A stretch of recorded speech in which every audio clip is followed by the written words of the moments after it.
Thank you. Okay, my name is Asma Paracha, and I'll be hopefully defending my PhD thesis soon, next month. The topic is Lyndon factors and periodicities in strings, and I'll be talking a little bit about the research that I have been conducting over the last 1.5, almost 2 years now.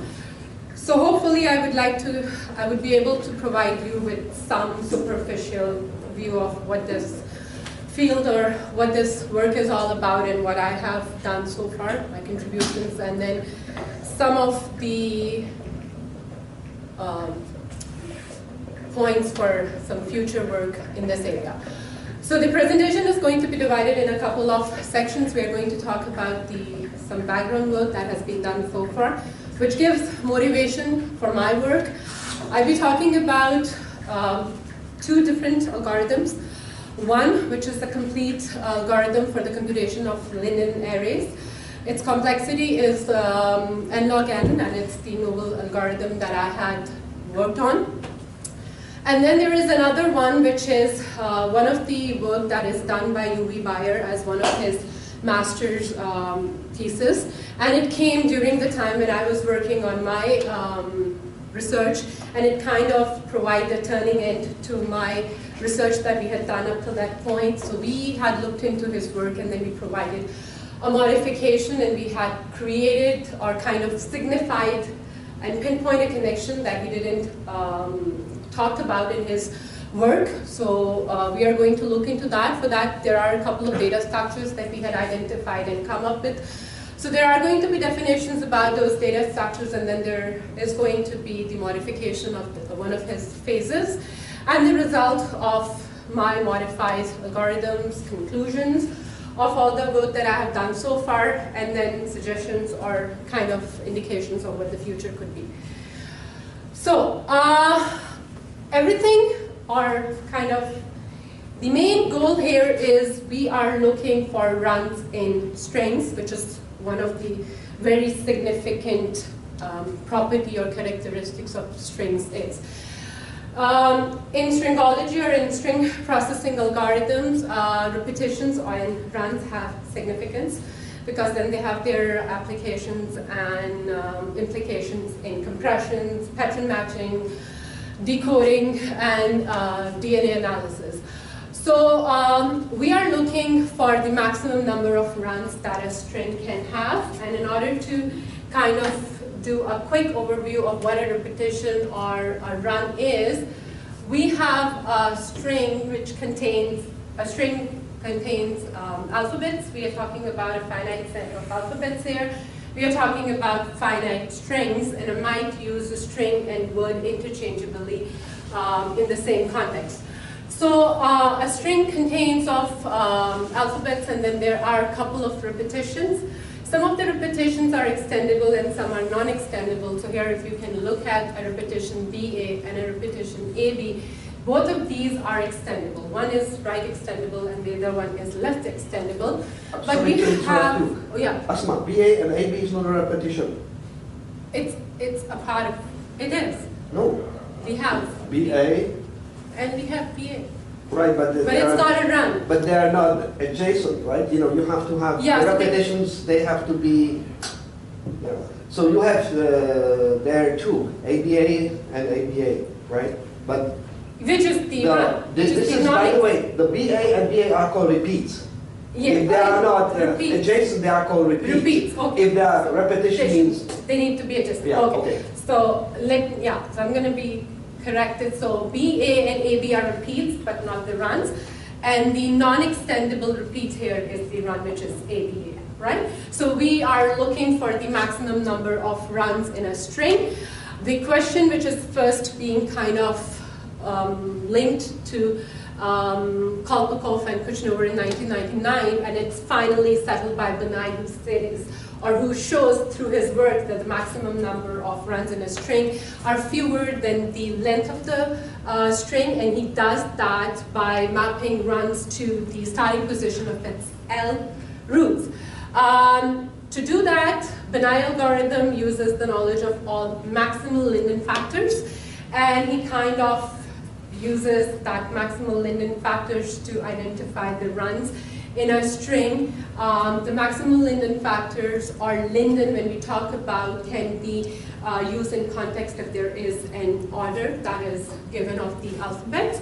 So to talk about Lyndon, Lyndon is basically, if we say what a Lyndon word is, you can take a string, so if X is ABA, then there are going to be non-trivial rotations of this string, which could be ABA, BAA, and AAB.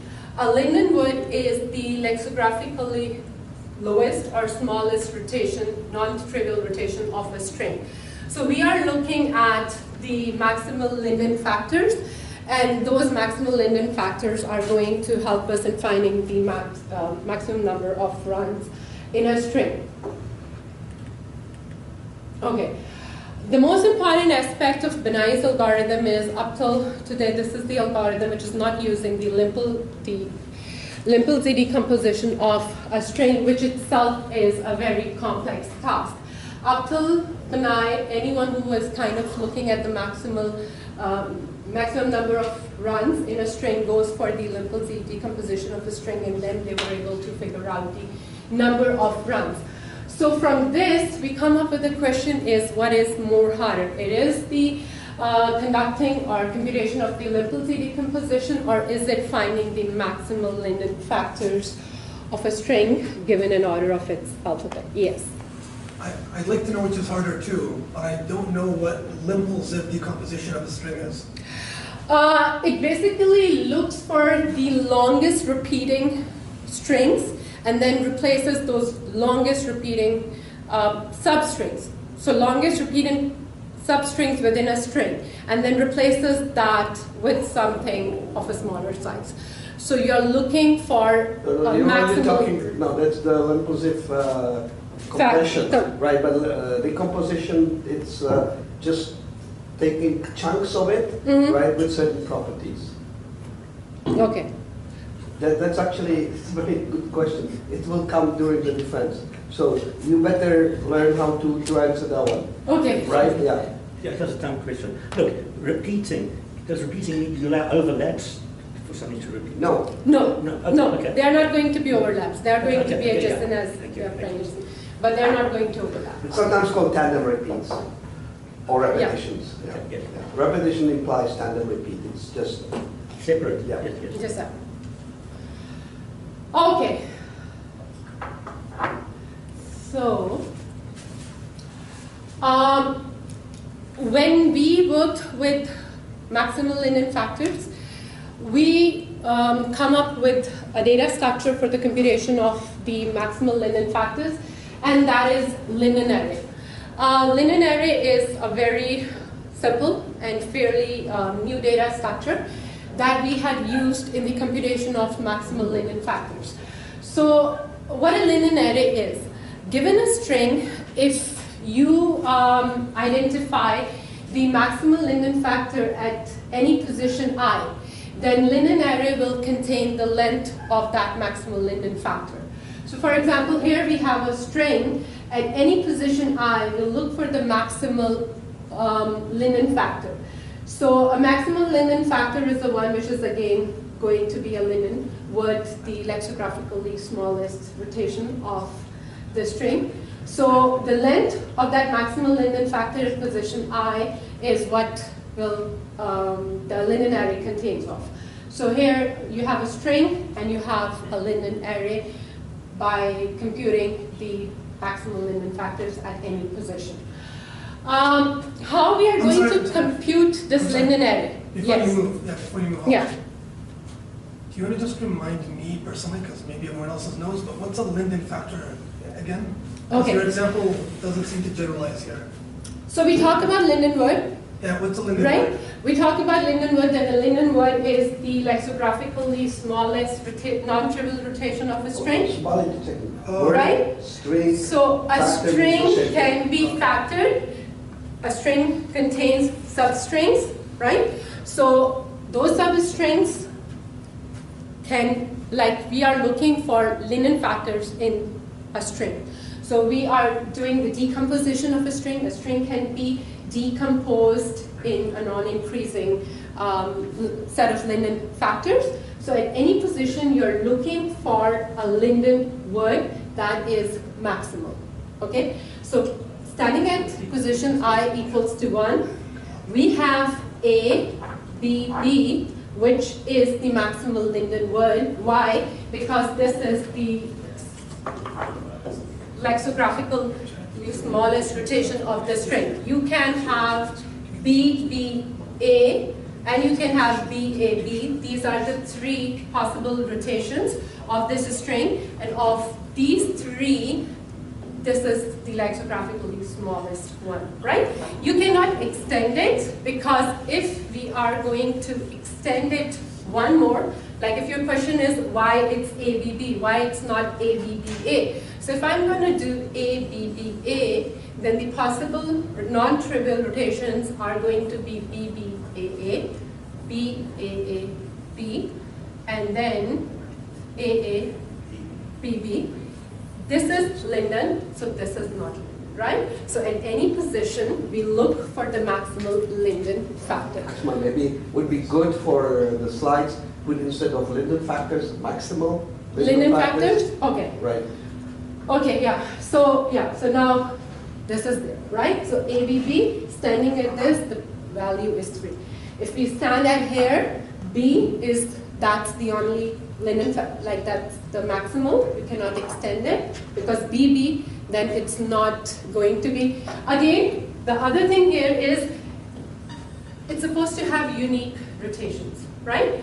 If we do BB, the other rotation is going to be BB, so that cannot be the case that we have to look into. Every rotation needs to give you a unique word.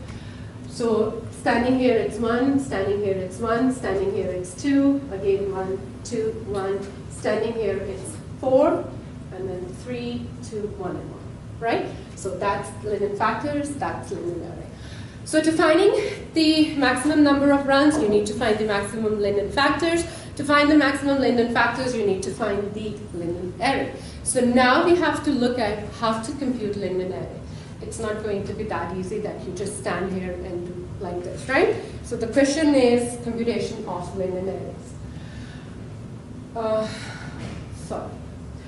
Now, there had been some work done by Horvath and Rotor in 2003, which says that Lyndon array can be computed in linear time by using these suffix arrays, right? So now what the suffix, by using the inverse suffix array. So what the suffix array is, an inverse suffix array is. And if they can be computed in linear time, then the computation or the complexity for the computation of Lyndon array actually is dependent on the computation of suffix arrays, right? So for a string, suffix array basically gives you the lexicographical order of its suffixes. So to look into suffix array, this is an example of a string and how we compute its suffix and its inverse suffix array. Every string ends by a sentinel character, which is the smallest in lexicographical order. So this string actually A, B, B, A, B, A, B, A, A, B, A ends with this. We have the index. We are going to find out the suffixes, and then we are going to arrange them in lexicographical order. And at any position I, it's going to tell you the order of the jth suffix. So here, if this is ended by this, then this is your index 13, and in the order, it comes first.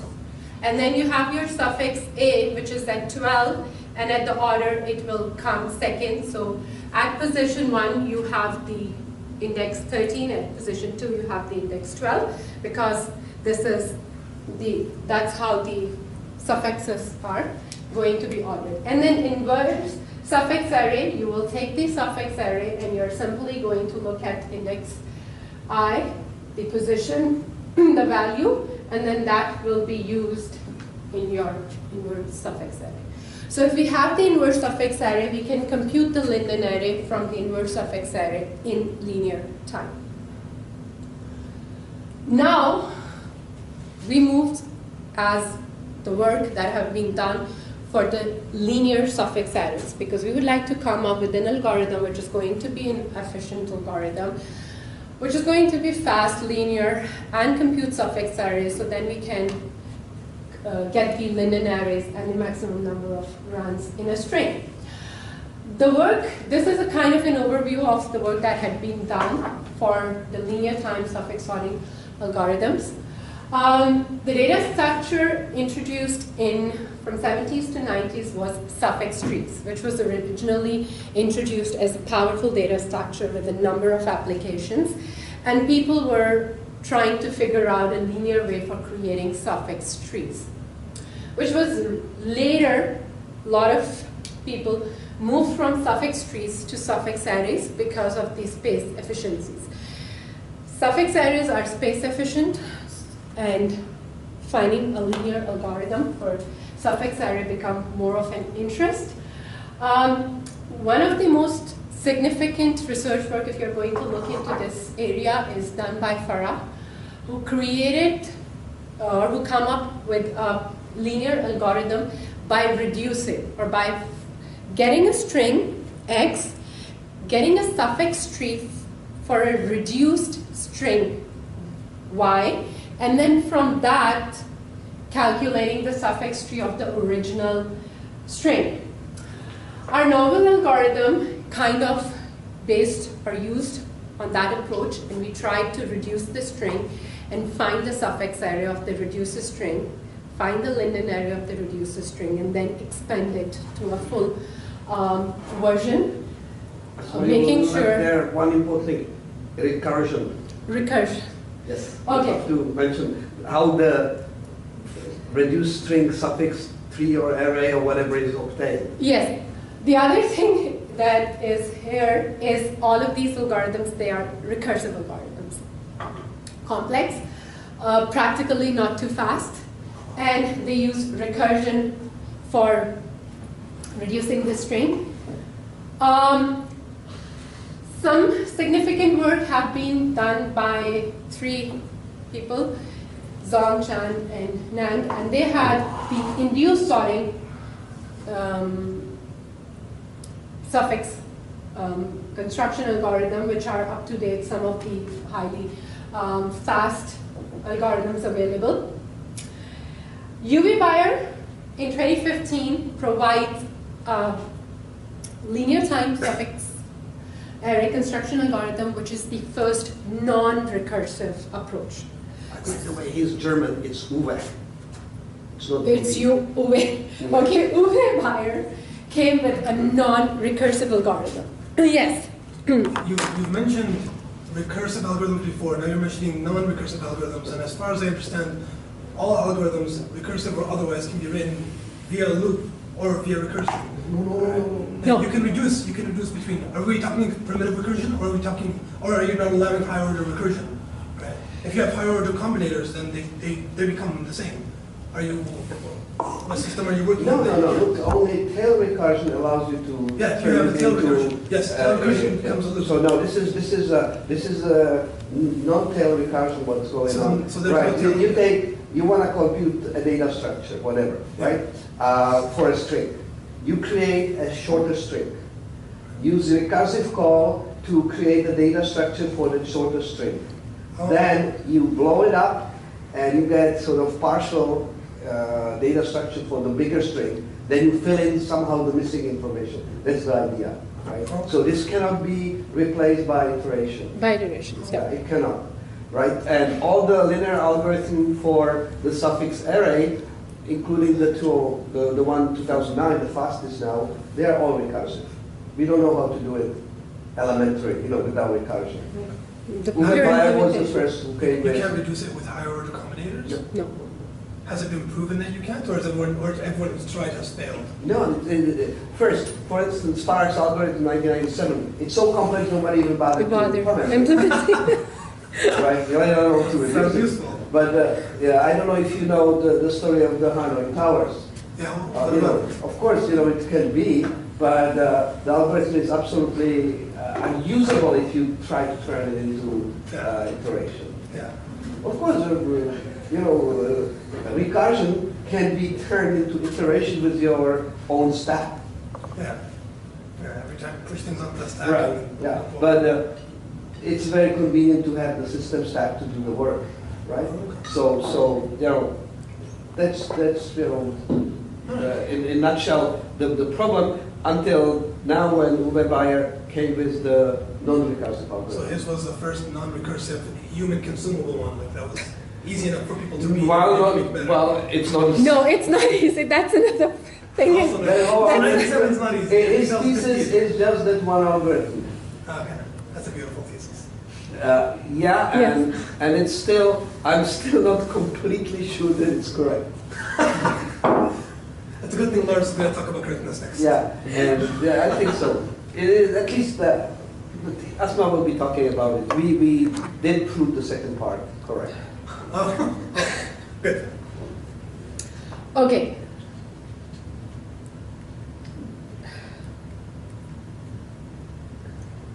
So, 3 things that I did.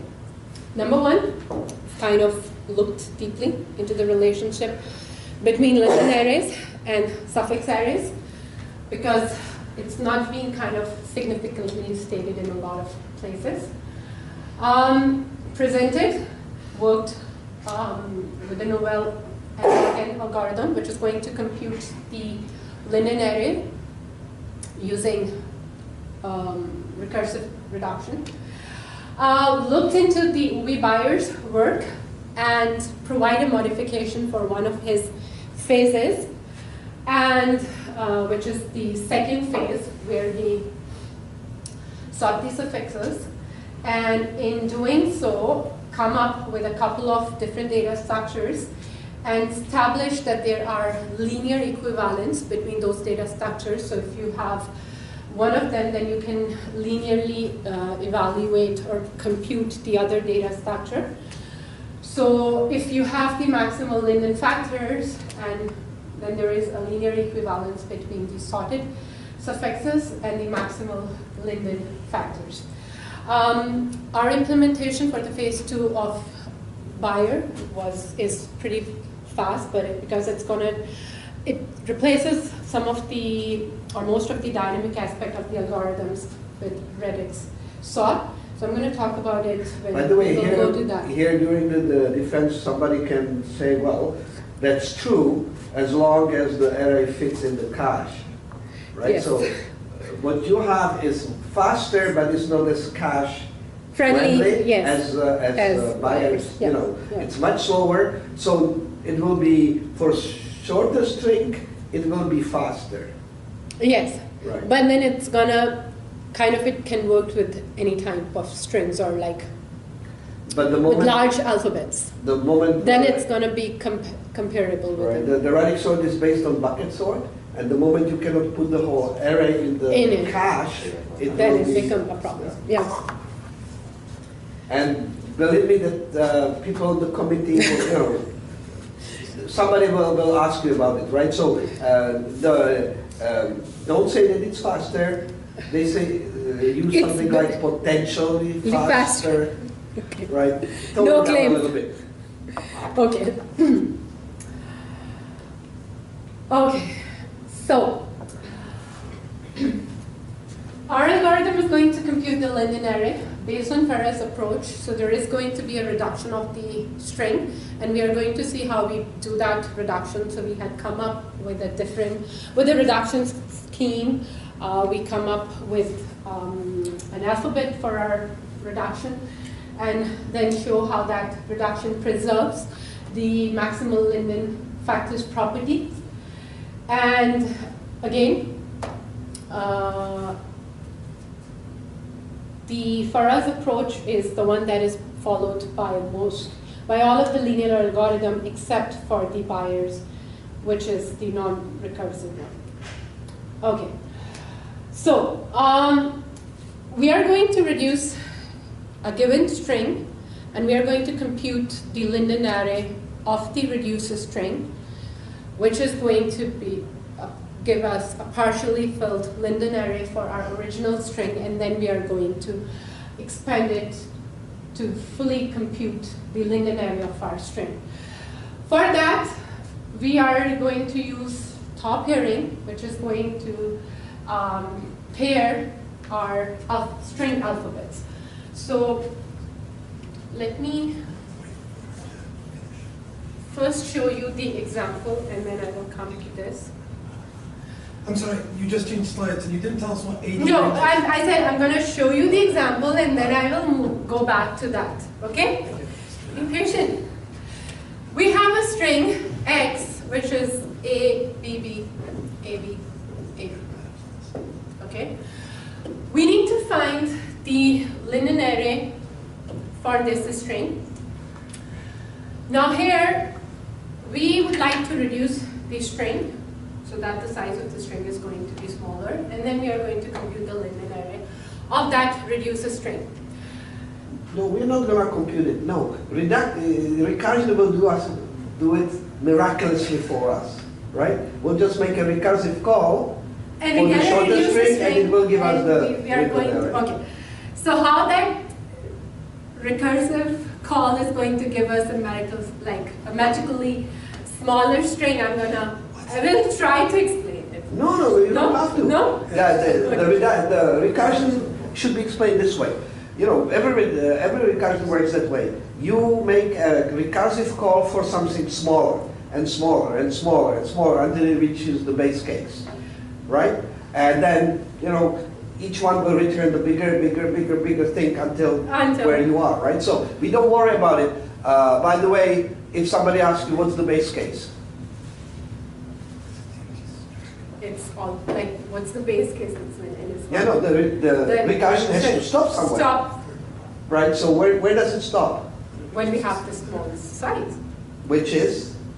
Which is in this case going to be 2 alphabets. No, you can stop anywhere. You can say for the base case could be 1 or 2 or yeah. 7 or million, it doesn't matter. You just decide what your base case is, right? And that one is computed by brute force. Yes. Okay. Right? So, and then you have to talk about what the recursive call does. You don't have to talk about it anymore, right? Everybody understands how recursion works, right? So, all you have to describe in the recursion is what's one recursive step and what's the base case. Okay. The base case here is the size. Right. Well, here it's quite clear because you're shrinking the size. Yeah. But you will talk about it, right? So, every time you make the recursive call, it's a shorter string. The next one will be shorter. It will stop somewhere, whatever is the base case, right? And the good thing is that you can decide the base case anything. Could be 10 million, whatever. 10 million doesn't sound like a good choice. No, it does, but what it does, it pushes the constant for the complexity higher. Yeah, but I mean, practically. But it's still linear, right? You know, theoretically, yeah. If you decide that 1 million is the base case, and by brute force you need 1 million cube to compute it, right? Yes. Then your constant will be at least 1 million cube. Yeah, I'd right. rather not. But if you decide that your base case is 2, you probably end up with a constant 2. Yeah, and then I have a lot more recursive calls. Yeah. I'd rather do that. Yeah, but that's not, it's just that somebody may ask that question, right? Okay. Musa is asking the right question because he's a bloody mathematician, right? So he's looking for it from the mathematical point of view. Okay. So I'm going to just kind of explain you how this thought reduction works.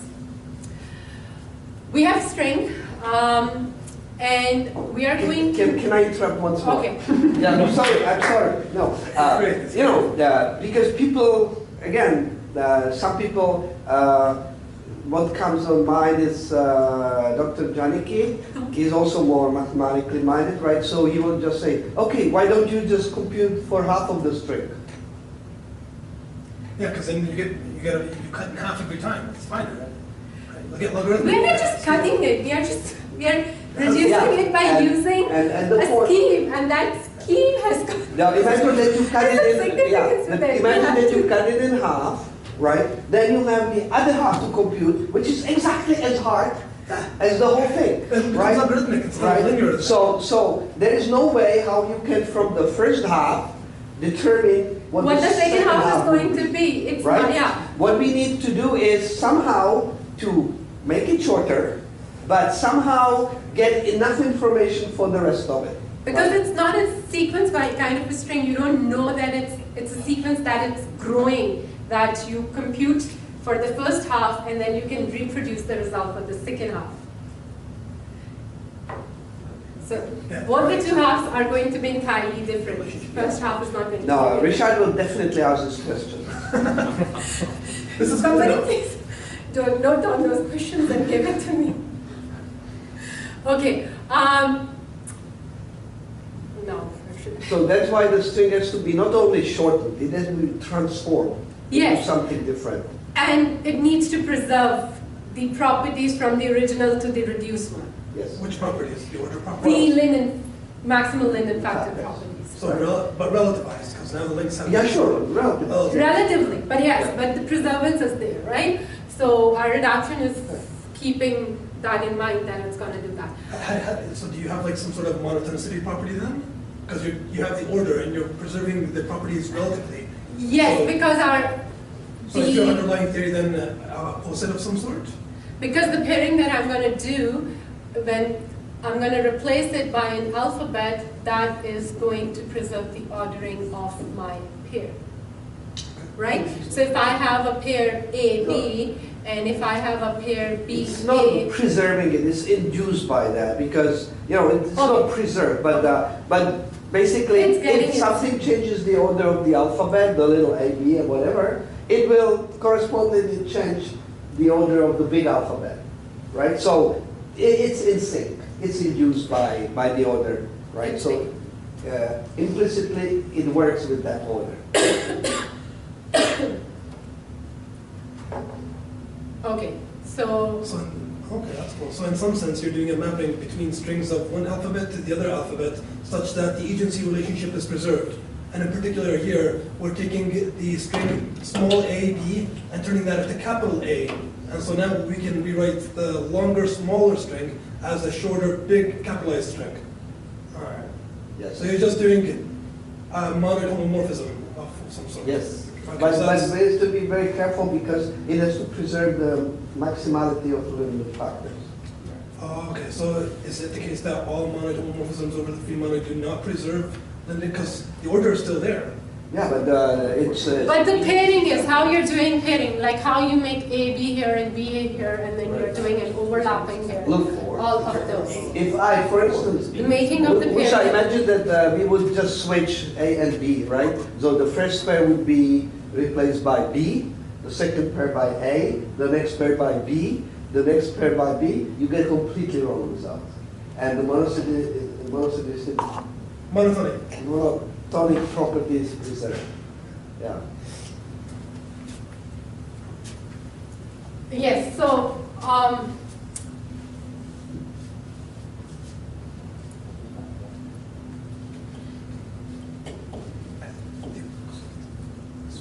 So sorry, I interrupted. You were just explaining the diagram. Yes. You know how the pairing works. So just get me.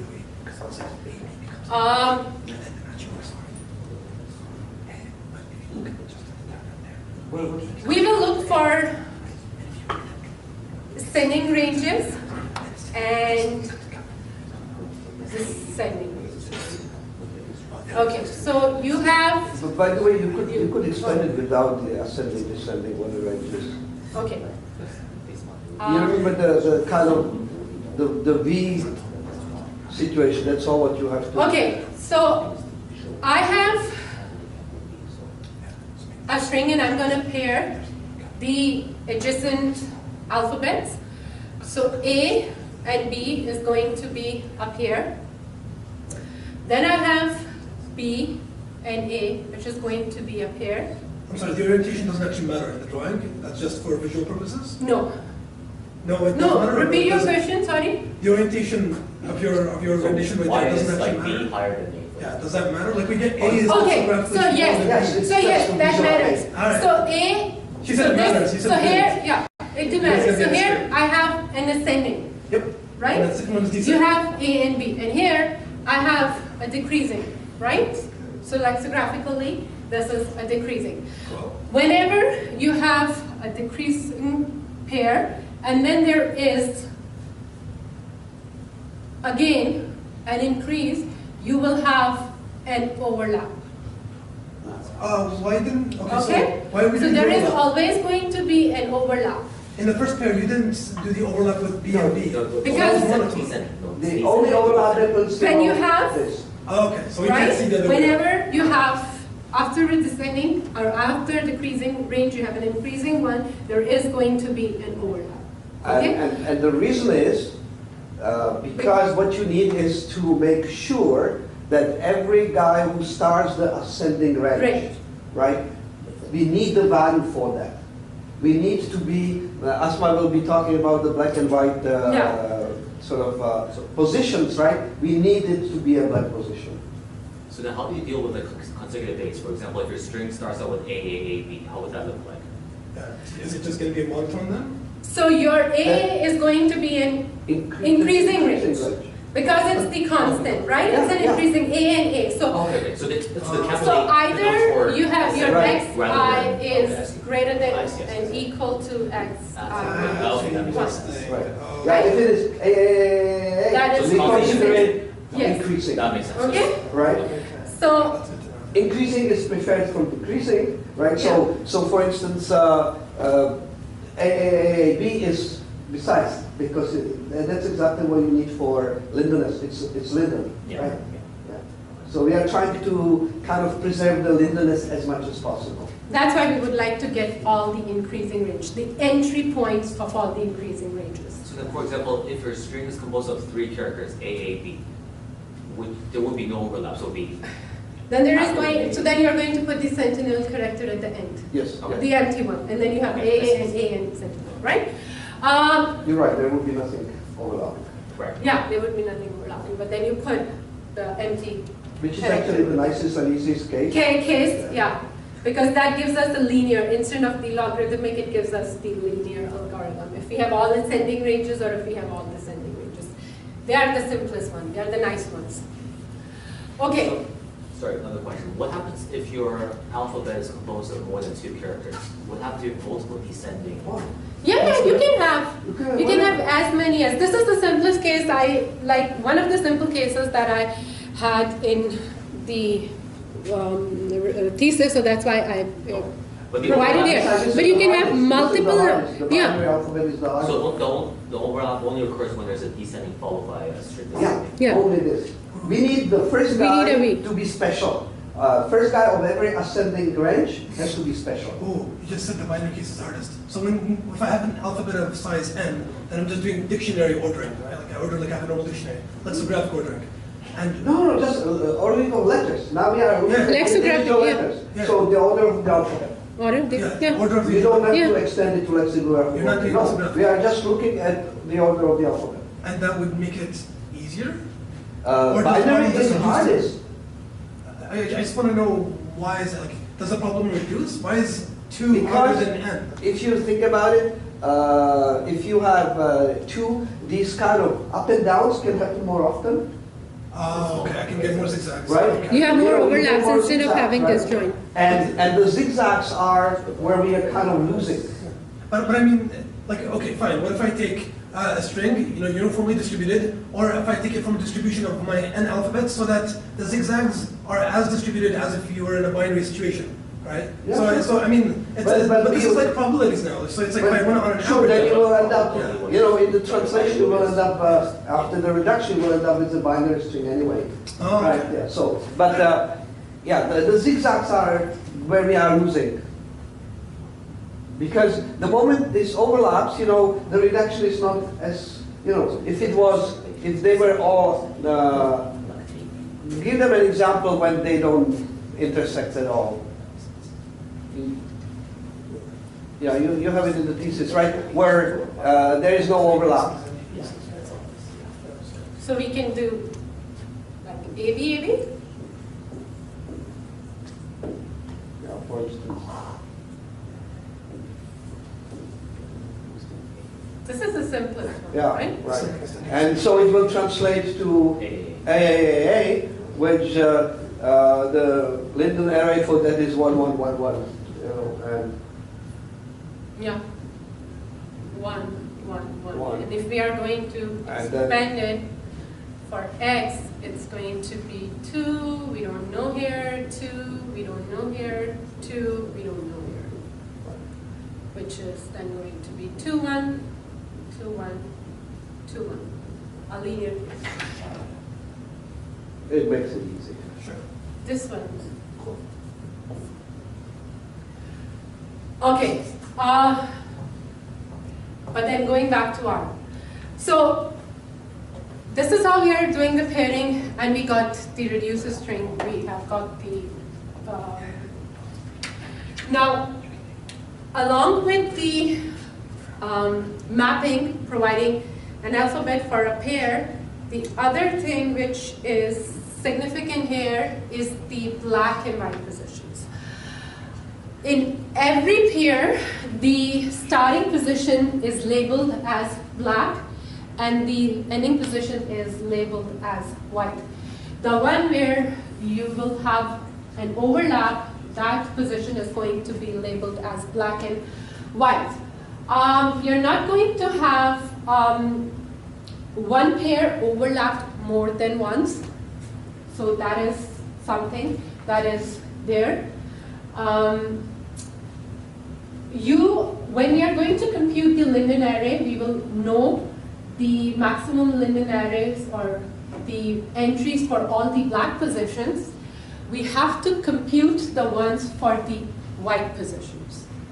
So black and white, that's how we do signify it, that we know the entries for the black positions, but we don't know the entries for the white positions, and we have to compute them.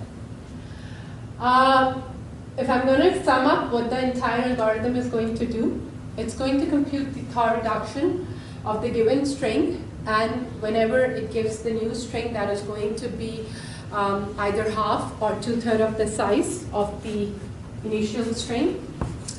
We are going to get the Lyndon array of this reducer string. We're going to expand the Lyndon array of this reducer string to get a partial Lyndon array of x. And then we are going to compute the missing values in this partial Lyndon array. All of our steps in this algorithm is linear, except for the fourth one, where we have to compute the missing values. And it's only because of this step that we have this logarithmic complexity. So at best, at this point, what we can come up with is n log n for the missing value. The problem in finding the missing value is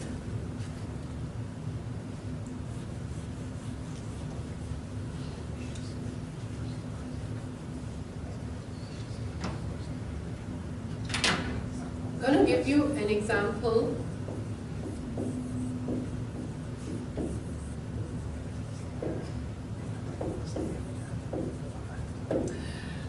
When we have the partially filled Lyndon array, it gives us the Lyndon factors of the string.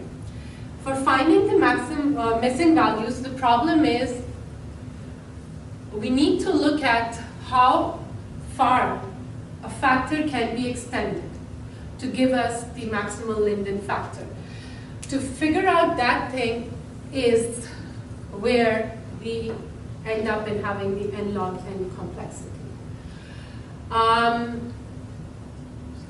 So that's the major step in this part. And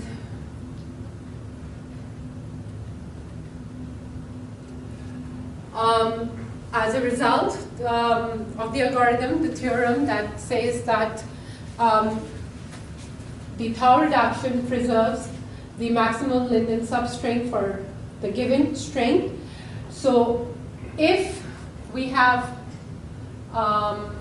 J, which is the black guy or the starting position, then we know that I to J is going to be the maximum Lyndon substring. On the other hand, if it's not the starting position, if it's not the black position, then the maximal Lyndon substring will be 1 before. So that's the Novell algorithm for the computation of Lyndon array. And then, while we were working on this one, the Baier's linear algorithm came, which is non-recursive and which is linear. So we have now only 5 minutes left, so okay. You have to speed up. Okay, so for the modification of the phase 2, whatever modification we come up with, there were a couple of data structures that we used. So the data structures that we used were 2-dimensional arrays, a Lyndon grouping array, partially sorted Lyndon array, and sorted Lyndon arrays. How you're going to compute them? From a string, you're going to make the suffix groups. By making the suffix groups, you actually are computing the Lyndon grouping array. You're going to sort the suffix groups according to their context or their determinant, and you get your partially sorted Lyndon array. You're going to sort the indices within each group, and you get your sorted Lyndon array. So here is an example of what a Lyndon grouping array is going to be. We have a string, and in that string we are going to find out all the suffixes.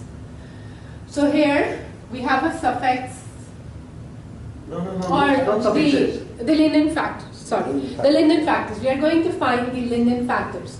So the Lyndon factor here is A is a Lyndon factor of length 1, B is a Lyndon factor of length 1, ABB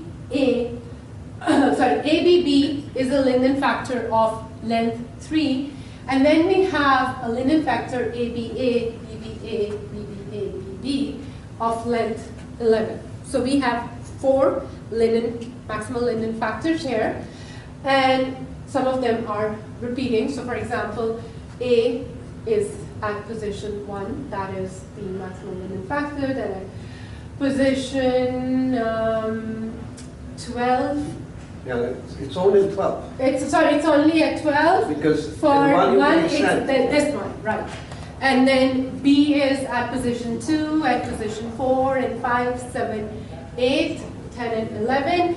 ABB is at position 3, 6, and 9, right? So you make groups based on these Lyndon factors. So we have a group G with a context B, we have a group G with a context ABA, and a context A, and a group for ABB.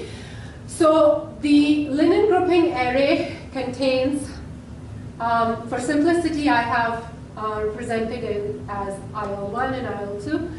So your first array contains the indexes, where this Lyndon factor starts, and your second array contains the length.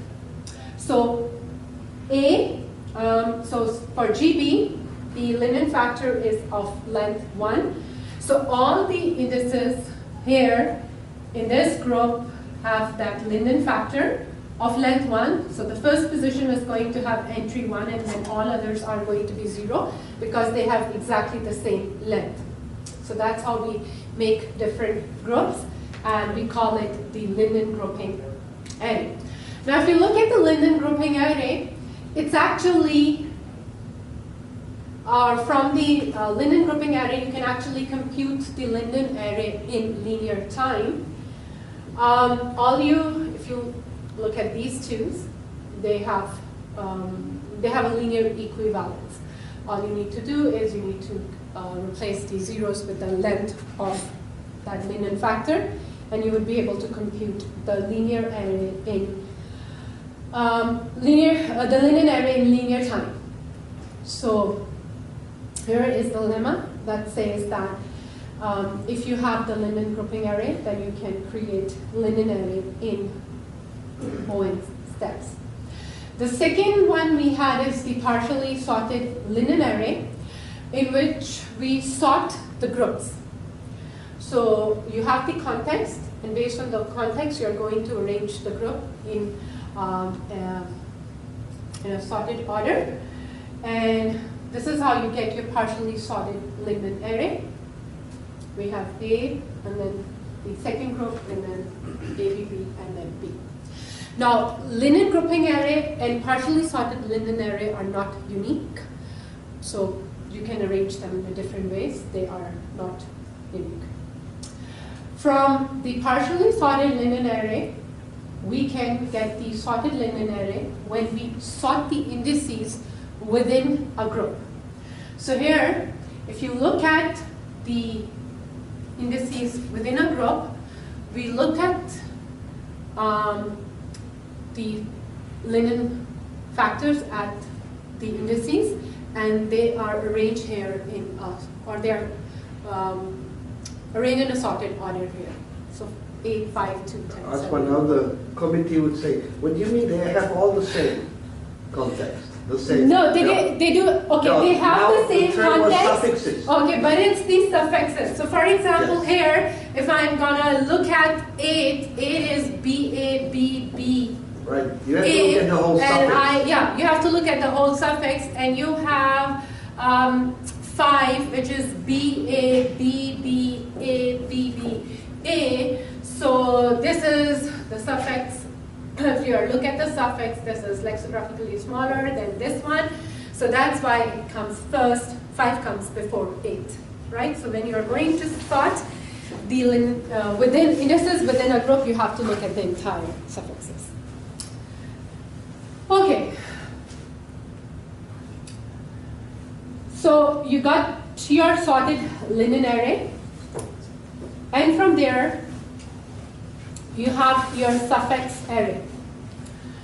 So suffix array can be computed from the sorted Lyndon array can be computed from the suffix array in linear time.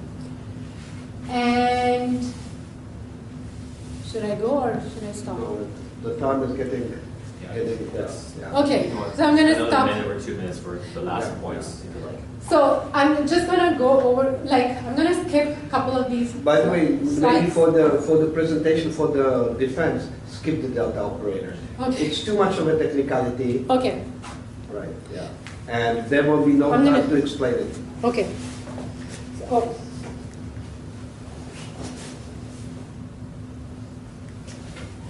yeah. So I'm just going to wrap up. I'm going to skip a couple of theorems and definitions, and I'm just going to wrap it up with the conclusion, which is that we looked into the relationship between periodicities, Lyndon factors, and their relationship to the periodicities of a string. The work that I did is first of all, looking at all the research and kind of presenting it in a way which